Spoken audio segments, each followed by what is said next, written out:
भक्तों, कहते हैं कि एक स्त्री की असली शोभा उसके सुंदर, लंबे और घने बालों में होती है। जब किसी महिला के बाल चमकते हैं, घनी होते हैं तो उसकी सुंदरता और भी बढ़ जाती है। इसलिए हर महिला अपने बालों की देखभाल पर काफ़ी समय और मेहनत लगाती है।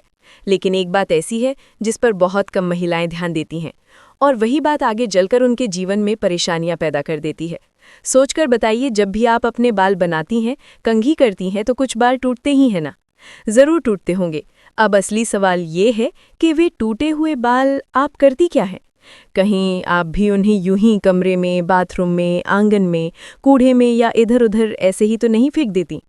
अगर आप भी ये गलती करती हैं तो संभल जाइए, क्योंकि समुद्र शास्त्र और पुरानी मान्यताओं में बताया गया है कि टूटे हुए बालों को गलत जगह फेंकना जीवन में कई प्रकार की परेशानियां बुला लाता है।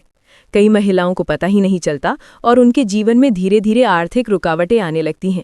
मन हमेशा परेशान रहने लगता है, गुस्सा बढ़ जाता है, शारीरिक कमजोरी और बीमारियां बढ़ती हैं, और कई बार नकारात्मक ऊर्जा भी घर या शरीर पर असर डालने लगती है।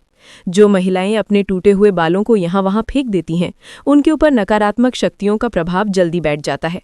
ऐसी महिलाओं के घर में अनचाही समस्याएं, लड़ाई झगड़े, मानसिक तनाव और पैसों की कमी बार बार अपना घर बना लेती है। चाहे जितना भी प्रयास करें, बरकत टिकती नहीं। अब आपके मन में ये सवाल आ रहा होगा कि टूटे हुए बालों को आखिर करें क्या? उन्हें कैसे फेंका जाए? किस तरह संभालें ताकि कोई नकारात्मक असर ना हो? और ये सब मान्यताएं क्यों कही गई हैं? इन सवालों का जवाब जानना बेहद जरूरी है। देखिए, समुद्र शास्त्र में महिलाओं को माता लक्ष्मी का रूप बताया गया है। महिलाओं के बाल सिर्फ सुंदरता नहीं होते, वे शुभ, सौभाग्य, ऊर्जा और समृद्धि का प्रतीक माने जाते हैं।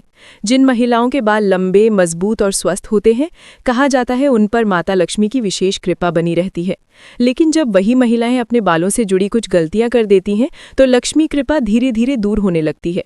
कई महिलाएं बिना सोचे समझे किसी भी दिन बाल कटवा लेती हैं, किसी भी दिन बाल धो लेती हैं, जबकि हमारे धर्म में इसके लिए स्पष्ट नियम बताए गए हैं। हफ्ते के 7 दिनों में से कुछ दिन ऐसे होते हैं जिन पर महिलाएं यदि बाल धोती हैं या कटवाती हैं तो यह परिवार के लिए शुभ नहीं माना जाता। इससे घर में परेशानी, नुकसान या पति के जीवन में कष्ट तक आ सकते हैं। बहुत सी महिलाएं इन बातों को मजाक समझकर हल्के में ले लेती हैं, पर बाद में जब समस्याएं बढ़ती हैं तब उन्हें समझ नहीं आता कि गलती कहाँ हुई। इसीलिए आवश्यक है कि इन नियमों, परंपराओं और बालों से जुड़ी मान्यताओं को समझा जाए, ताकि घर में सुख, शांति और बरकत बनी रहे। भक्तों, अक्सर आपने बड़े बुजुर्गों से सुना होगा कि महिलाओं को कुछ खास दिनों में बाल नहीं धोने चाहिए और ना ही कटवाने चाहिए। पर बहुत सी बहनें ये बातें पूरी तरह समझ नहीं पाती और सोचती हैं कि आखिर ऐसा क्यों कहा जाता है। चलिए इसे सीधी और आसान भाषा में समझते हैं। कहा जाता है कि मंगलवार, गुरुवार और शनिवार के दिन महिलाओं को बाल नहीं धोना चाहिए और नहीं कटवाने चाहिए। कुछ लोग तो सोमवार को भी मनाही करते हैं। इसके अलावा अमावस्या, पूर्णिमा, एकादशी और बड़े त्योहारों के खास दिनों में भी बाल धोना अच्छा नहीं माना जाता, क्योंकि ज्योतिष के अनुसार इन दिनों चंद्रमा की स्थिति मन और दिमाग को प्रभावित करती है। इसका असर सीधे महिला की सेहत, घर परिवार और मन की शांति पर पड़ सकता है। सोमवार को सुहागिन महिलाओं के बाल धोना या कटवाना उनके पति की तरक्की में बाधा पैदा करता है। मंगलवार को बाल धोने से कुंडली का मंगल ग्रह कमजोर हो जाता है, जिससे तनाव, गुस्सा और सेहत की परेशानियां बढ़ सकती हैं।